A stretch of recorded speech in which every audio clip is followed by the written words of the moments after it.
Hi guys, Jason Smith here, welcome to the AskGolfNut channel, and today we're doing the Taylormade Stealth 2 HD irons. It's much so shaped like a hybrid. Now before we get into what it looks like, we'll go into the tech very quickly, and I'm not going to go into the ins and outs of everything, but basically there's two massive things that Taylormade are doing. They've got the echo dampening system inside of this, obviously because it's made like an iron hybrid. It has the potential to make a mighty noise. And they've got this cap back design, and according to Taylormade's website, it's TM'd, as in the case of trademarked, not tailor-maded. So they're talking about how this cap back design is basically shifting CG as low as far back as possible for increased forgiveness and launch and stuff like that. Now this is obviously aimed at a certain type of player, the one that wants as much help as possible getting the ball up in the air, and also wants as much help when it comes to forgiveness of missing certain parts of the face that we really shouldn't do, but we do. And that's why these are fairly okay lofted. When I say fairly okay lofted, they're 30 degrees for a 7-iron, and I'll put the rest of the specs up on the screen for you to see. Now, generally speaking, when it comes to manufacturers, the easiest way they can do to get a golf club to go massively long is by cranking the living daylights out of it, which means a 7-iron comes 27 degrees and it becomes a little bit comical. So, looks-wise, this thing definitely is an interesting beast to look at. Polar opposites to what you'd normally see when it comes to an iron. It is actually not a very deep face at all. The distance between the toe and the sole is actually quite short. It's not very big whatsoever, so it does look like a hybrid. The biggest thing that stuck out straight away to me, it just in my eyes, was the actual sole, the curvature of the sole. Now, it's an interesting design when it comes to a curvature of a sole. You normally see curvature of soles dramatically different when it comes to fairway woods and hybrids. Why? Because they interact with the ground differently. A hybrid or a fairway wood with a very, very flat sole is brilliant off the fairway, because that flat sole, if you were to touch the ground fractionally before the golf ball, it acts as a little bit of a buffer, and it glides, so it's got a lot of contact patch there, and it basically resists digging in the ground. Not so much brilliant in rough, because obviously the grass is trying to move all that face and that sole. Where you have the designs like this, the curved ones, generally speaking, brilliant out of the rough, because obviously it's parting through the grass. But when it comes to fairway, you do have to be a little bit more picky, because, or a bit more particular of your strike, because this rounded edge has a tendency to dig. And if you were to imagine this whole round face being physically completely round, which it obviously wouldn't be, but if you imagine the more rounded you make it, the more leading edgy you have to be very particular about how you contact the ground. So it'll be interesting to see what happens when we hit this. So let's go get the simulator on. Let's go get it on a hole so we can give this one a whack. Obviously 30 degrees, so it will only go a certain distance. I also do, when I do my data sets, to see how far it goes and how well it goes and stuff like that, because it is for high launching and all forgiveness, and we'll be doing the testing. I'll probably dial my speed down to around about the mid-80s, because obviously this is for a golfer that's going to be swinging at a certain speed potentially. So we'll dial the speed back a little bit so more people can glean a bit more information from the test. And so let's go get the simulator on and see how this thing gets on. Simulator now on, we are at Blue Bayou, hole 5 is a par 3, all over swamp. Not water, swamp. There's trees in the way. It's a really fun one, so I don't want to be leaking this thing out to the right. Now, 173 yards, I should be fine with a 30 degree lofted mammoth such as this. Now, Taylormade make a huge chat on their website about the fact that this is massively forgiving, high launching, and draw biased. This is draw biased, they say. They're quite open to say this is a slightly draw biased head. Well, I added the slightly. I don't know what the measure, and I suppose we'll find out what the measure is later when we do loads of shots with it. But right, let's go give this one a hit. One thing I do like though, and Ping do it a lot, they put this little white lineup line down by the ball, so when you look at it, I mean, it's an interesting beast, I can tell you that. It's got a chunk of offset on it, it's got a massively thick top line. Yeah, it's huge, and oh yes, I can see plenty of chunk out the back of this thing. But blade lengths actually aren't massive, which is a good thing personally to see. All face open slightly. That might need a member's bounce. No, it's still fine. That's still fine. Slightly toey, slightly low, although I am having a look at quad to see, because I can't feel it.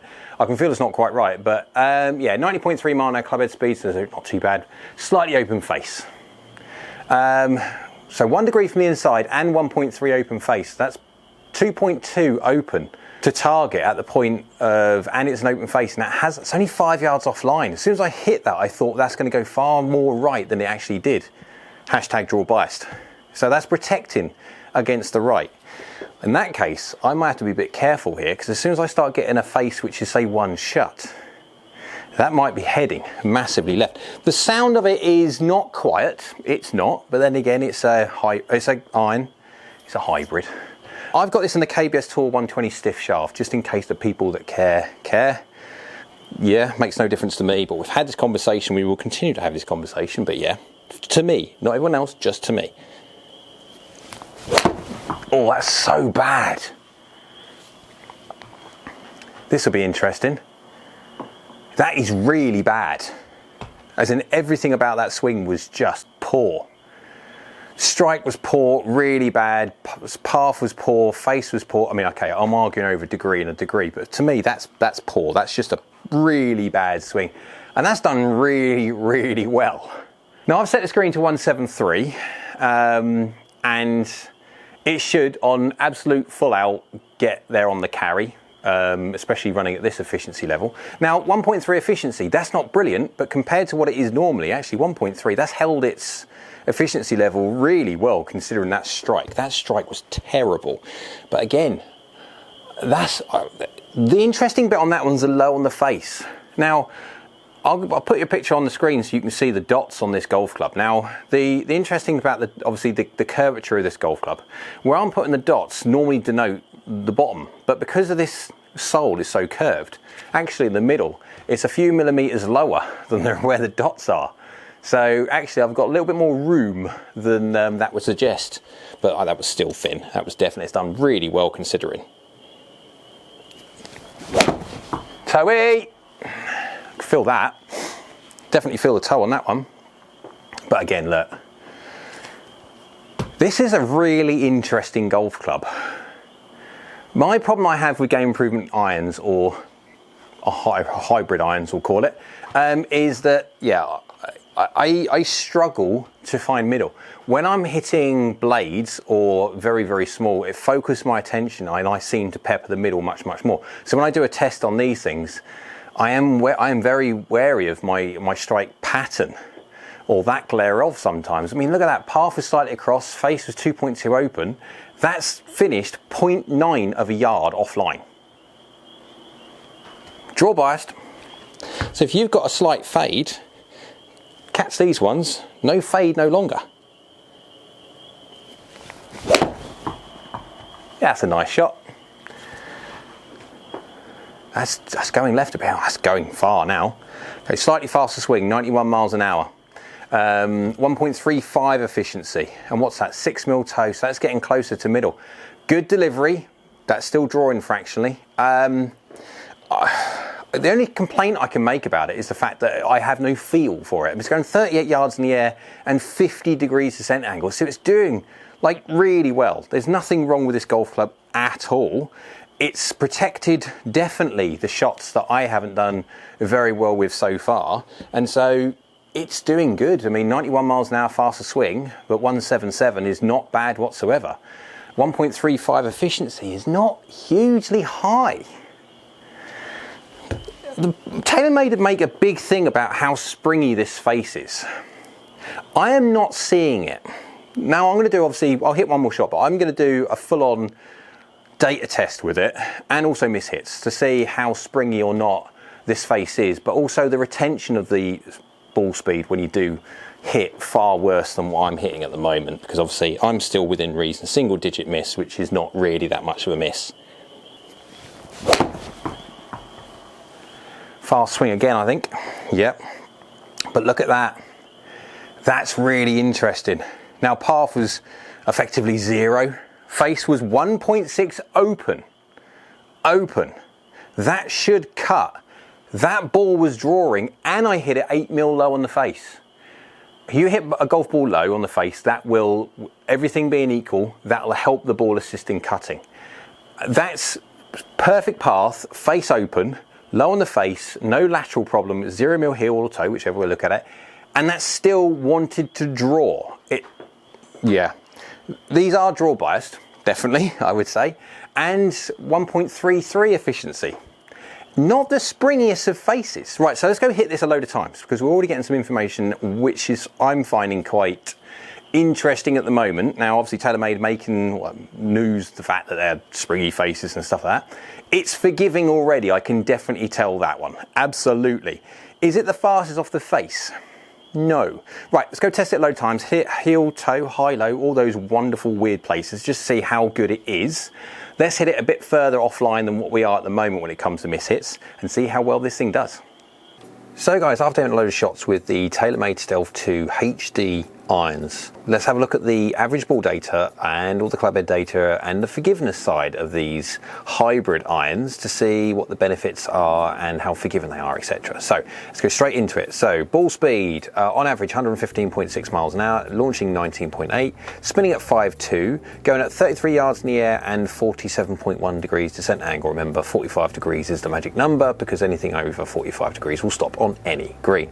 Carrying 166. If we go quickly look at the club head data for it, so I did a slower than normal. I'm around about sort of 92, 91, 92 miles an hour, fully warmed up. And so, but these irons are going to be for the golfer which may not necessarily swing that fast. So I've dialed it down a fraction so people can glean a little bit more useful information rather than just watch me hit something at 92, 93 miles an hour and it go miles. So club head speed on average 85.6 miles an hour, efficiency 1.35.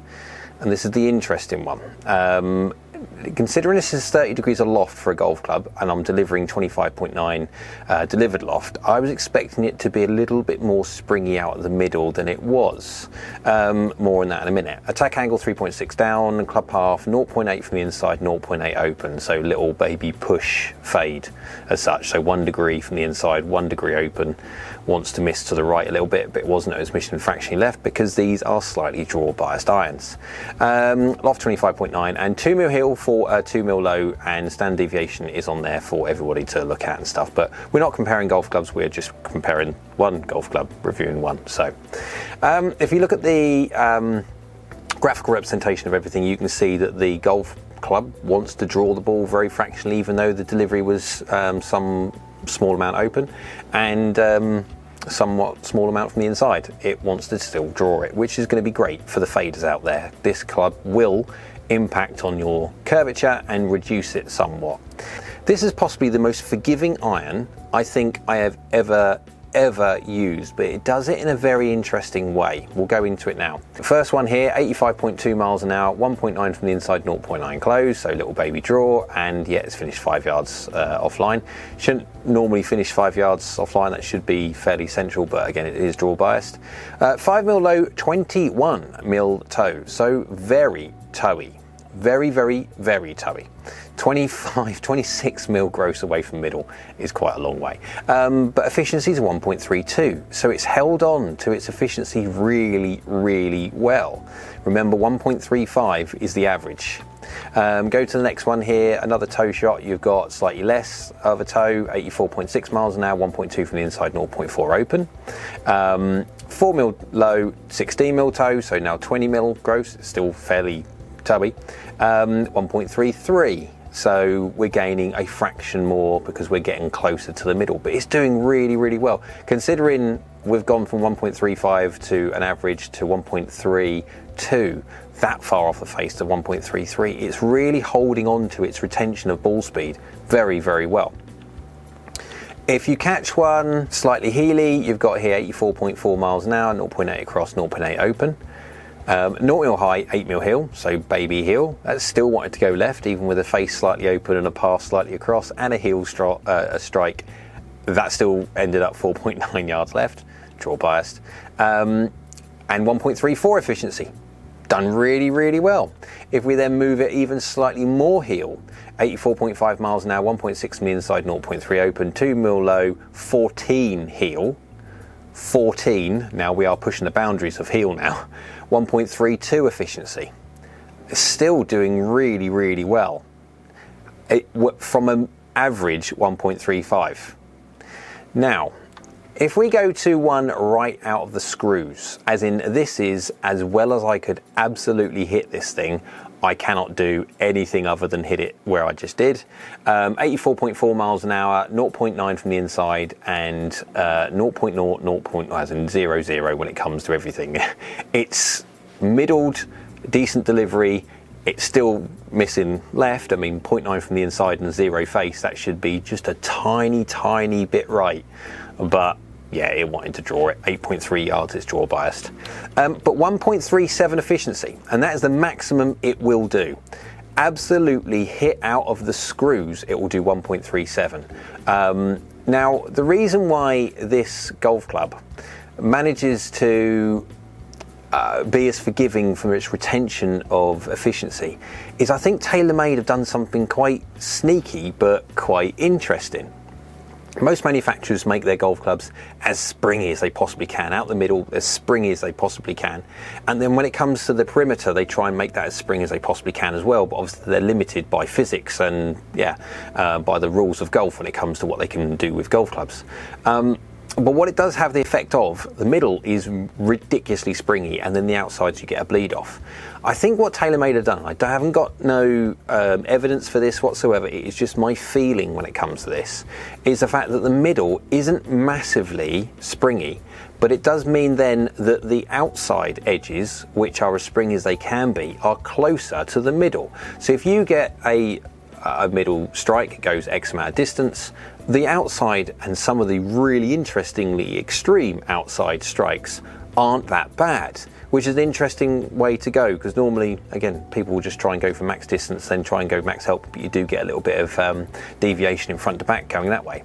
I did a small data set with another golf club. I'm not going to tell what manufacturer it was or what kind of iron it was. It was a 7 iron, and within reason trying to match lofts as best as possible, just to give you an idea on this efficiency thing. And I'll put the graphical representation up on it now. I have removed the name of what the golf club is. It's not important, but what it is important is if you look at the data there, effectively I was swinging the other iron slightly slower but getting more ball speed from it. And so you've gone from a 1.35 to 1.38. There's a little bit of deviation on both of them, but you can see when you hit the middle more, you don't quite get as much efficiency out of a Stealth 2 HD as you would do a comparable game improvement iron of that loft. You can see the lofts are within 0.8 of a degree and everything is going right. So the other iron, I'm not going to call what it is, but the other iron goes higher, goes longer, descent angles are exactly the same when it comes to hit fairly well. The interesting thing is that you get more drop off when it comes to another kind of iron, because they've made the middle so ridiculously fast, which is great, but when you deviate massively, you're going to get drop offs, and you're going to get drop offs exactly the same when it comes to the Taylormade Stealth 2 HD irons. They're going to be the same. The difference is the middle is not as springy to start with. So actually, it's a different way of doing it. It's an interesting way. It is more consistent, definitely, because then you're not getting the full distance that you could do from a spring head. It's a really kind of interesting way of doing things. They've got a wickedly weird shape to them. I mean, that is just a weird shape. They're hybrids. They're forgiving. They really are. Have I noticed that they go particularly high up in the air and stuff like that? I can get them high if I swing faster and stuff like that, but I mean, there's nothing stands out to me that the fact they're uber high launching. What does stand out to me massively so is how forgiving they are relative to their middle strike efficiency level. And that's the important note. Test it yourself, guys, when it comes to that. It's a decent iron. Hope you liked the video. If you did, one of those down there, go on YouTube, likes it, so do I. Next to that is a little subscribe button, it's free. If you could do that, it would be great for the channel. And also next to that is a bell icon. If you click that one, that's a notification bell, and that will let you know next time I upload another video. So I hope you're well, and we'll see you again soon.